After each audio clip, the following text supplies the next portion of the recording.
Sweet! The Switch is out, guys! Oh hey, look, Zelda. Alright, so here's how the review is gonna work. I won't animate much because of time constraints, but I will instead show game footage I captured of the new Zelda. Besides, we all know you'd rather see that instead. Why am I choosing this route? Because I just want to talk about this thing, and give my opinions on both the Switch and the game. So this is going to be my first ever double review, and it'd take way too long to animate it to get it out somewhat the same time as the Switch came out. So with that, let's start with the console. I'll start with the appearance of the console. At first glance, it looks pretty cool.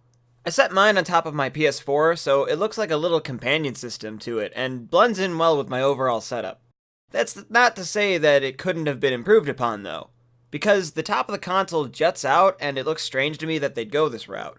First off, to get the console out, you attach the Joy-Cons to its sides and lift up, so having that little nub of console sticking out is useless because it doesn't even serve a purpose for gripping it, because if you did grab it from there, you'll smudge the screen with fingerprints like crazy.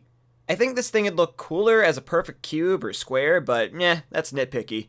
It's fine the way it looks, and I love looking at this thing out of the dock. It feels great to hold and isn't too heavy or bulky, and has a nice sleek design that, once being held, feels like I should wrap bubble wrap around it so that nothing on it breaks.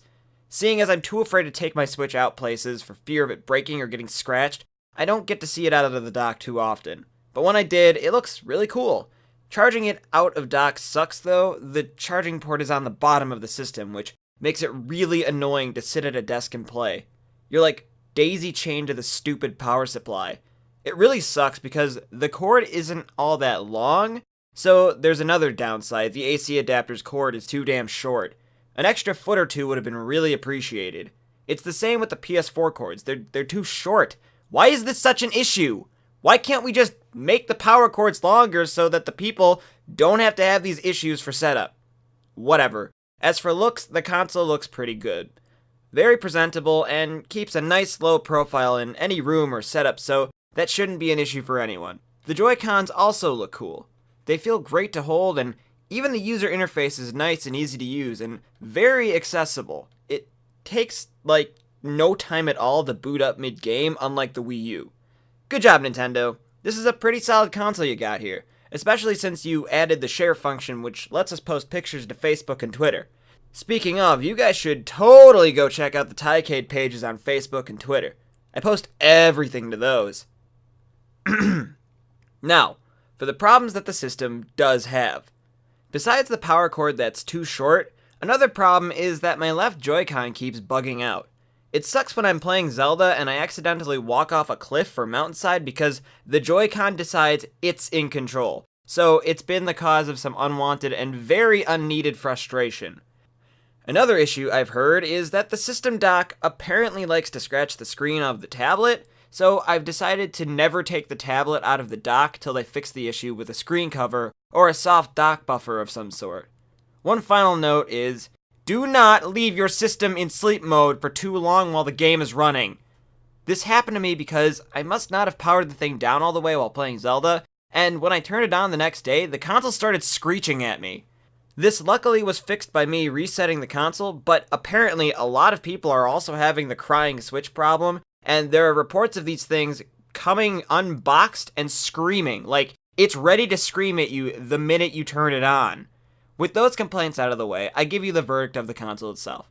A 3.5 out of 5, because though the console itself does pretty cool things and looks really nice, there are quite a few issues that need to be addressed by Nintendo, and soon.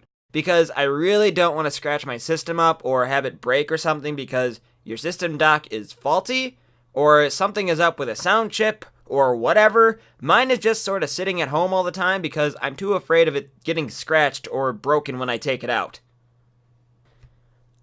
Time for Zelda. All of you who know my reviews know how this goes. I base the review off of gameplay, graphics, sound, story, and a mysterious fifth criteria which, for this one, will be revealed at the end of the review. Starting with gameplay, the game feels absolutely how I wanted it to. Besides the weapon breaking. That's like the one bad part I've found, but they give you so many weapons to find while adventuring, you really have no way of running out.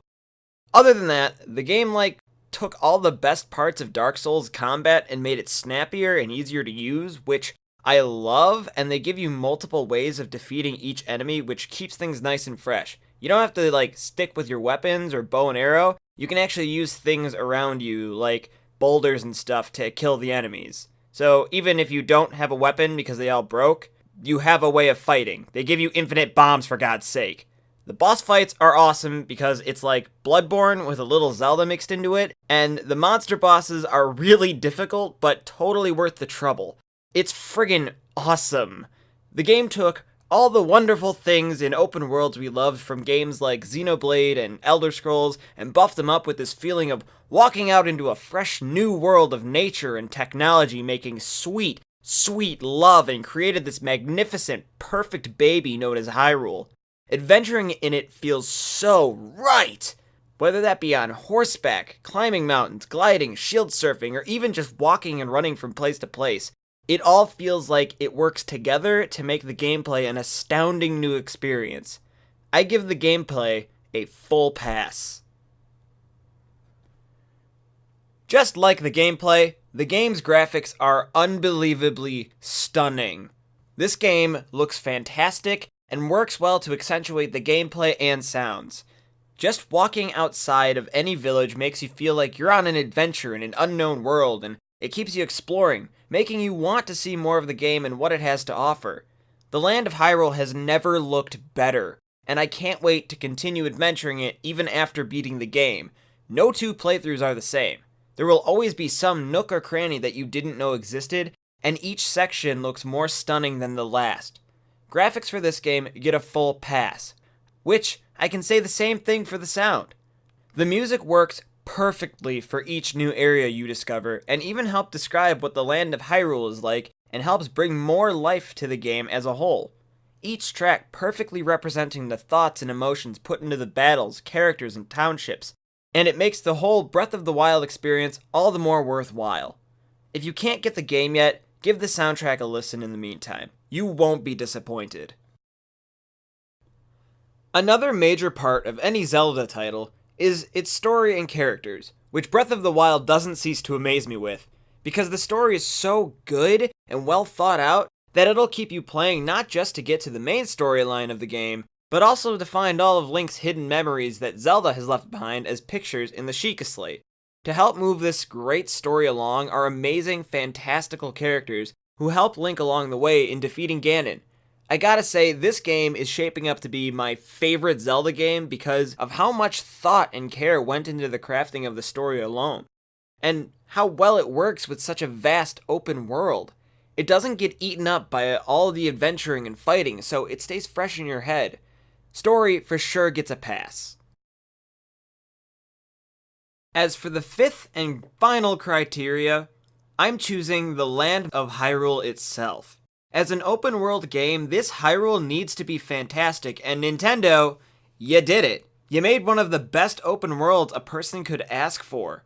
It's chock full of wonderful new places to explore, plenty of various side quests and missions to find and complete, and more than enough beautiful scenery to take in.